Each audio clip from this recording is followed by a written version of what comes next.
Hi everybody, welcome to another tutorial. I just completed the Quick D Ambiguous Cylinder episode, and in it I jokingly grumble about how the Make Anything YouTube channel beat me to the punch. But in reality, it's great that he did that, and he also put a very detailed follow-up video showing how he went about creating the 3D model. Now, I also had to create a 3D model for my video, of course, which was demonstrating in an animation how everything worked.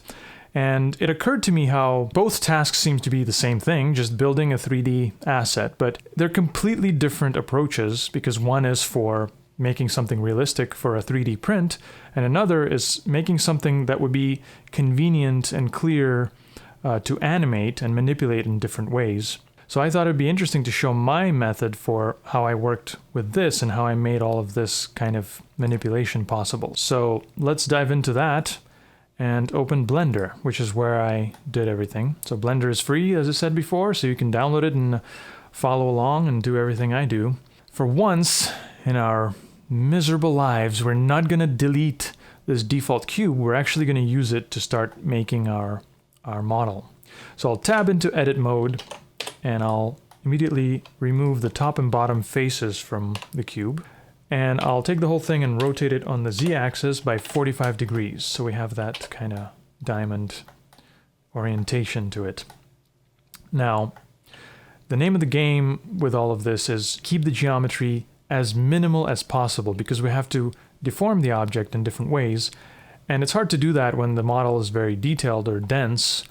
So the less detail we have, the better. And I know one thing, which is that through all of its deformations, the cylinder really is symmetrical in one axis, on the x-axis in this case. So I'm gonna get rid of one side of these faces and instead use a mirror modifier to just replicate the other side.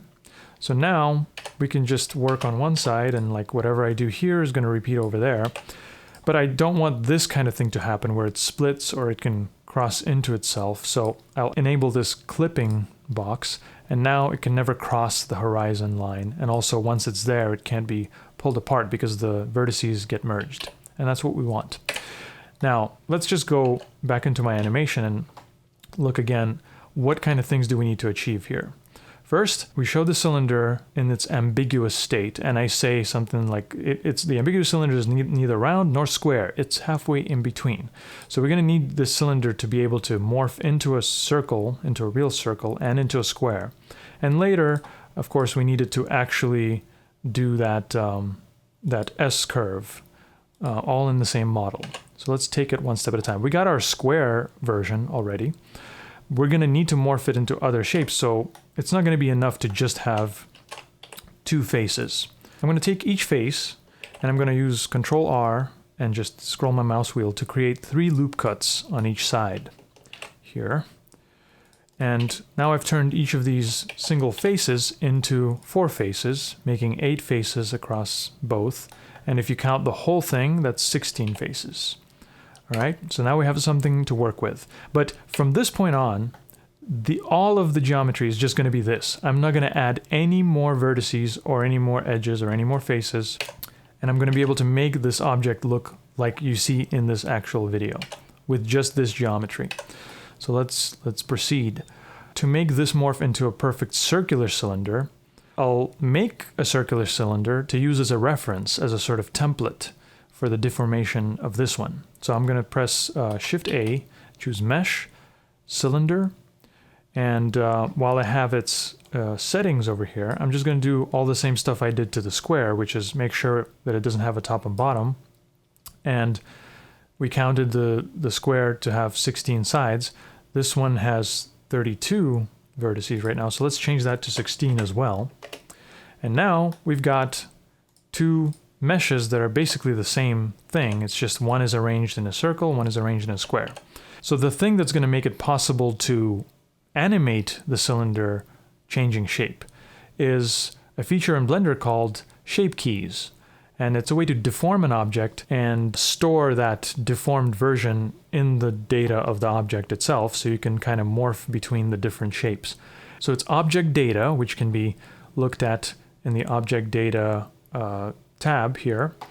And we have a shape keys field, and it's empty right now. If we press this plus button, we add a shape key. But this initial shape key is just kind of a record of what the object looks like by default. So it gets called basis automatically. And if we press the plus again, we add our first actual deformation key. And here's where we will do something different. I could, for instance, with this key highlighted, go into edit mode and just like raise this point or something, right? And when I tab back out, it snaps right back into a square because that deformation is stored in here, but the value of this key is 0 right now. And if we move this slider up to 1, we get that deformation.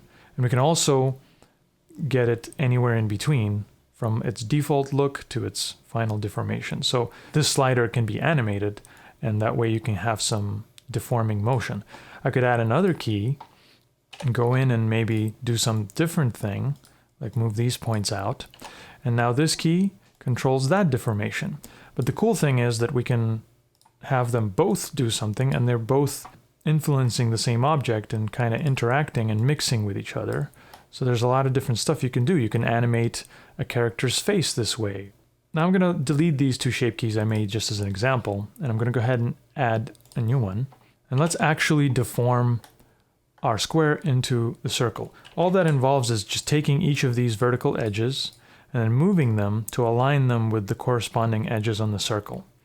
So I could move things by pressing G, but to prevent, in this case, the thing from going up and down, I can press Shift-Z to keep it just moving along the ground. And it would be very hard to just like eyeball the alignment for each of them. It wouldn't be precise even if we tried. Luckily we have this snapping feature, so I'll turn on snapping and I'll change it to edge. And now when I do the G, Shift, Z movement, I can just hover over the edge of the circular cylinder that I want, and it snaps right on it. So let's just go through it and do that with each edge. And we don't really have a lot because we just have to go 180 degrees. So I'm just doing them one after another. And even if they look like they're kind of aligned, I just go ahead and align them to be perfect. All right, that's it. Now I'm going to snap out of it and it's going to go back to a square. Let me hide my reference cylinder. And now if I select this, I can morph it all the way into a circle. Great. And of course, the actual ambiguous cylinder shape, that in-between shape, would be this thing at a value of 0.5. There we get our ambiguous cylinder. Except it looks very faceted, so it's probably a good idea to smooth all this out. First, I can just click smooth here for the shading, so it's not faceted on the walls of it. But to get these edges to be smooth, we're going to have to subdivide the object. So let's add a subdivision surface modifier. And there's a shortcut for that. You can just press Control and then the number on the alphabetic keyboard of whatever level of subdivision you want. So I'm going to press Control 3. And that added a subsurf modifier at a view level of 3. And I'll change the render to 3 as well. So now it looks nice and smooth. And back in our shape keys, that still works and it looks much nicer. So that's great. Technically we can use this to do that thing I do at the beginning of this animation where I say it's neither round nor square, and then it becomes the ambiguous cylinder. But now we have to pause and think, because the next thing we're going to need to do in our animation is to create that S-curve. Now, how am I going to do this? Because to design this curve, I really do need to make very precise tweaks to get it to work. But if I try to do that with the model the way it's arranged right now, it's going to be difficult because remember, when we're in edit mode, it just snaps into the actual shape that we created. So it's going to be a circle here. I can't really work with the circle to create that S-curve because I have to keep coming out here to check if that makes sense. Nor can I do it in this basis shape because that's a square. So it's kind of inconvenient. What we really need is a version of this model where it just looks like this by default. And then we have shape keys that just, preferably just one shape key that can do that circle or square thing. And that way we can do the S-curve without a problem. Well, I can do that by, let's go to this shape key and change it to 0.5 to get this thing to look how we want. And once it does, we can press this little triangle and choose New Shape from Mix. And now it creates an additional key that actually does look like the ambiguous cylinder by default. So I can delete the other two, and this kind of becomes the basis, the new basis now. In fact, I can just delete it as well. And it's as if we modeled the ambiguous cylinder to look this way to begin with. Now I could add the basis again and then a shape key, and it's a little bit of a repetitive work, but I'm going to go ahead and unhide my reference template circular cylinder. And I'll go in here again and just repeat that process real quick. G, Shift Z, and snap to the edge. I'll just go all the way around. There we go, halfway there. This one, and this one, and this one, and this one. We're kind of back where we started. Let me get rid of this guy for good. Now we have a model of an ambiguous shaped cylinder that can morph into a circle. And it does that from a value of 0 to 1. But we could change the minimum value in the range to -1. And now we have a slider that has 0 at the middle. We can go into a circle, but it can also extrapolate what would need to be the opposite of that move and kind of recreate the square just mathematically. So now we have a more convenient object deformer where it can just be at 0, and it can, when I do that, that part in the animation where I say it's neither round nor square, we could just animate the slider to do that, and then it can land back on 0, and we can proceed. The only thing that we might want to fix is notice that in the square shape, the subdivision surface modifier that we added is causing the corners to be pretty rounded, and they're just like a little bit too rounded for my taste. So we could compensate for that by creating another shape key. Let me just add that one, where we will turn some of these nearby edges into what's called holding edges. Like if you have two edges closer together, it allows you to have sharper corners in subdivision surfaces. So I'm going to go ahead and choose this edge. And if I press G, G is for grab and it moves items. But if I press G twice, it turns into an edge slide tool. And it's still going in these little increments because we have snapping enabled. So I'm going to take it all the way to align with that edge. And then I'll go 1, 2, 3, 4, let's say. And that way I can just count the same thing on all of them. So I have even distribution. So 1, 2, 3, 4. And then GG, 1, 2, 3, 4. GG, 1, 2, 3, 4. So now we have a shape key that kind of gets the corners to be sharper. Actually, it might be doing it too much. Yeah, it's kind of inverting it almost. So let's compensate for that by, first of all, choosing those edges again. And then changing our pivot point by pressing the period key to the 3D cursor. And then I'll press Alt-S to scale, and I'm going to kind of puff them out a little bit, maybe like this. And now hopefully that fixes that problem. Yeah, now this shape key allows us to just sharpen those corners. Let's name things so we don't get lost. This one is called square-round. That's what this slider controls, the squareness or roundness of the shape. And when it's square, this key will be called square sharpness, and it's going to sharpen our edges for that moment of animation where it's square. So now let's go back to its original state, and we're ready to recreate the actual illusion. But to do it accurately, I'm going to have to set up my workspace to actually be something like this so I can monitor everything at once. But I should also give some thickness to the object, because that rim, that edge, really is where we really see that effect happen. So I think I should go ahead and do that before doing the S-curve. And like I said, we're not going to add any more geometry. I'll instead use another modifier called the solidify modifier to give the object some thickness. And it has this thickness parameter, which we can increase. And as you can see, it kind of gives it a girth. But it's not really looking correctly because it's all pillowy and smooth and it has these strange little creases. The creases we can take care of by changing the modifier stack order, because these modifiers are applied in the order that they're listed. So first our object is getting mirrored, then it's getting smoothed out by the subsurf, and then it gets solidified, extruded in this way. But the subsurf normally should be the last thing because it's putting an overall smoothness to everything. So we should place it last. I can move it down the list with this arrow key.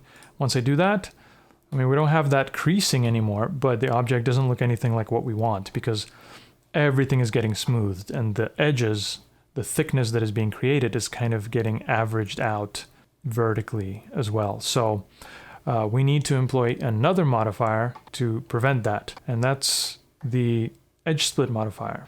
And nothing much changes because, again, the subsurf should be the last in the list. So let's move it down again, and then we get this.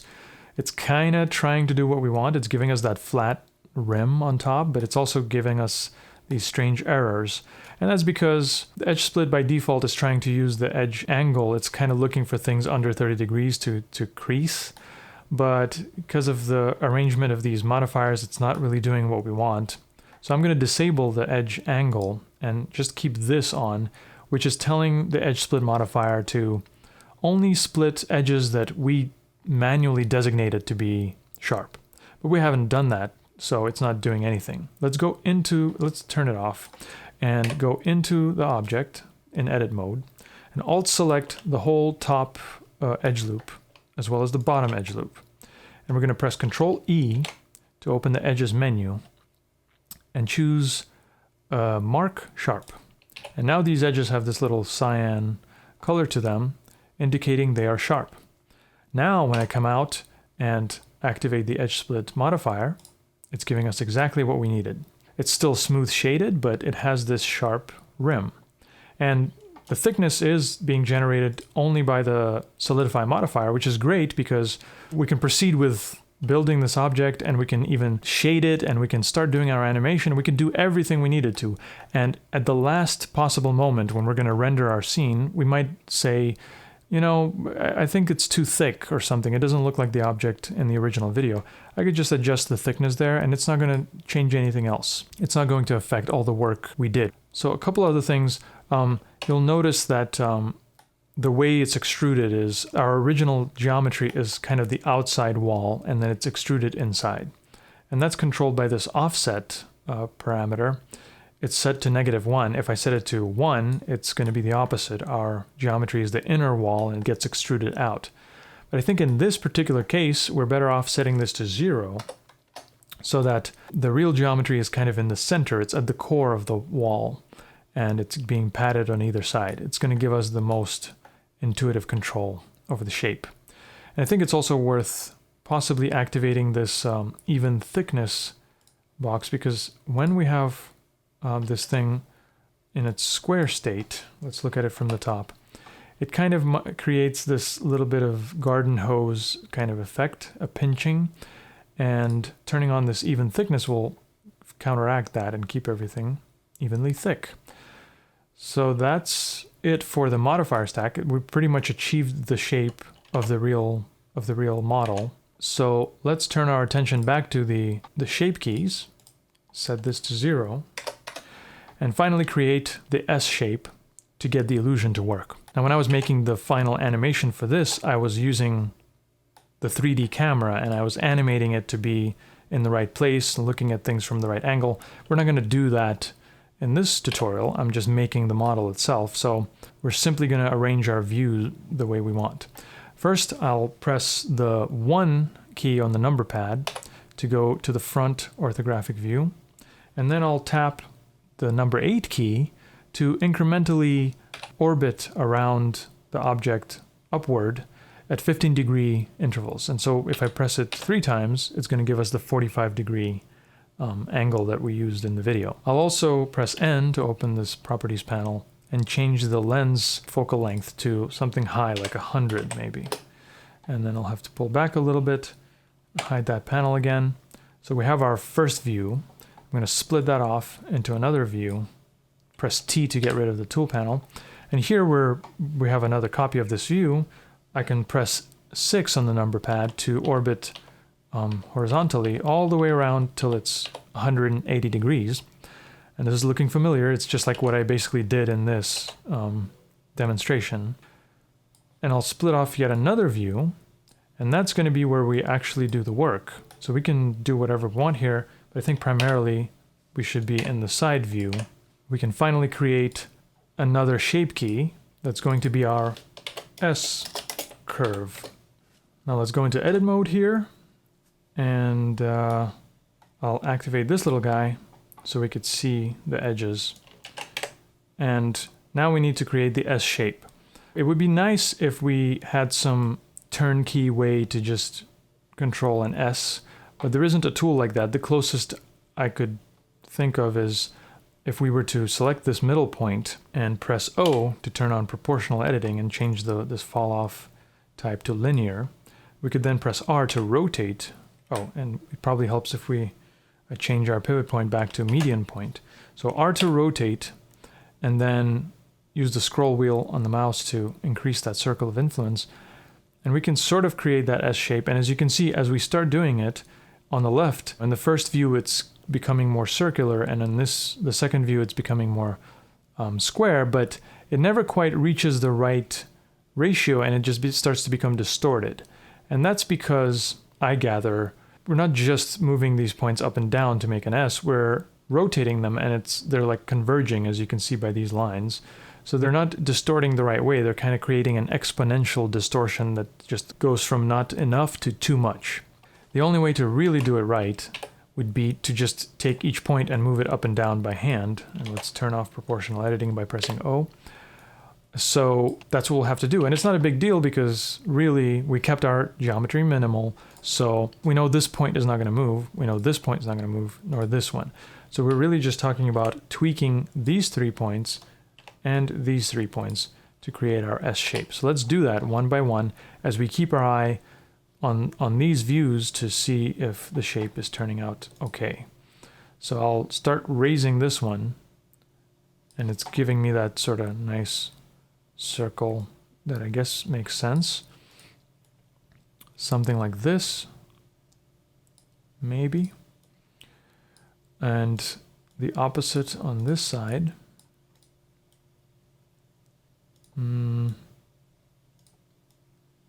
It's not too bad, but in the square it's a little bit distorted, so we can also grab points here and do the same thing as long as we're just moving them up and down to just keep things consistent.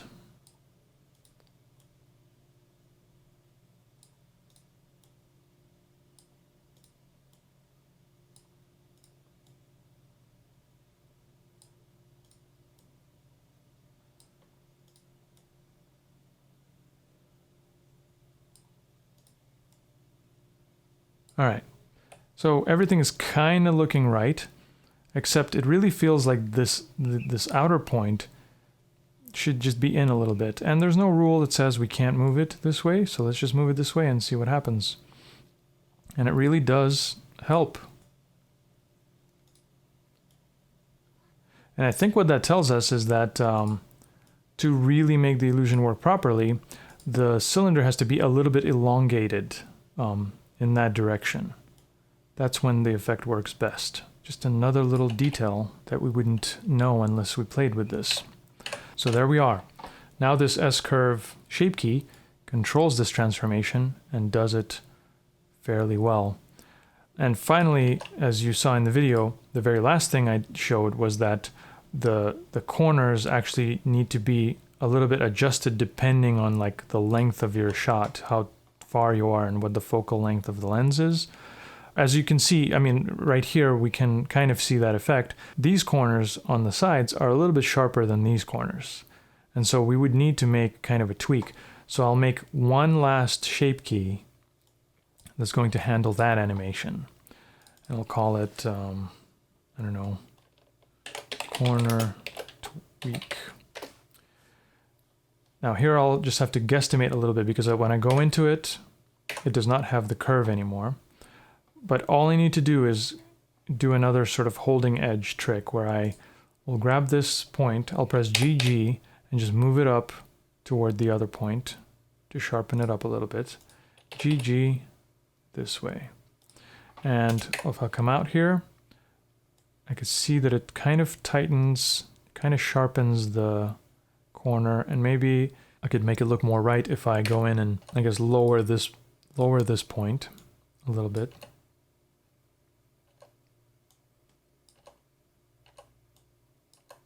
And so raise this point a little bit.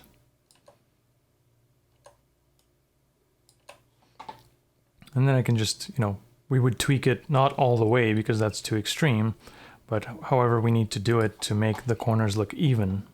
Let's say something like this.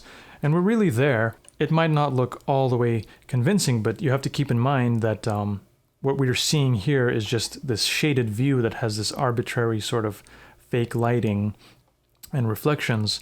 And it's not really, that's not something we can control. Once we are lighting and rendering the scene, we can smooth all this out because lighting plays a big part in making the illusion look convincing. So, but as far as the geometry, this is plenty. But you might have noticed that we've just been working on the top edge, and maybe you've been screaming at me the whole time because this is remaining flat and none of this kind of looks good. And in fact, our cylinder is too short and stubby. It doesn't look like the ones that were in the video. But that's okay. We can take care of all of that in one go by going back into our basis mesh, and let's go into edit mode. And normally, once you have shape keys happening, you don't want to delete or add any geometry on your object because it can kind of confuse the things and it can behave in unexpected ways. But our object, again, is so simply structured that I think I can get away with deleting these vertices and selecting all of this, pressing E to extrude, pressing Z to extrude along the Z-axis. And let's go ahead and make it the height that I think Professor Sugihara had in his original video. That should work. Once we come out, you see that that change has propagated to all our other shape keys, and the S-curve is in fact replicated on the bottom as well, which is how it should be to make it look right. We lost our smooth shading, so let's just click smooth again.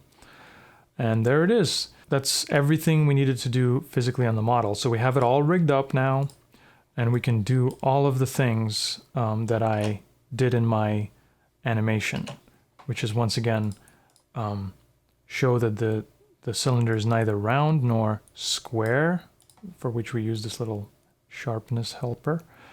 And then it's somewhere in between, which we go to 0. And then yada, yada, yada. We can make the illusion work by doing this. And of course, we have to tweak the corners and so on and so forth. And that's it. The rest of it is really a matter of setting up the rest of the scene. We'd want to put this up on the ground plane, add a surface of some kind, change to cycles render, actually start lighting the scene in a convincing way.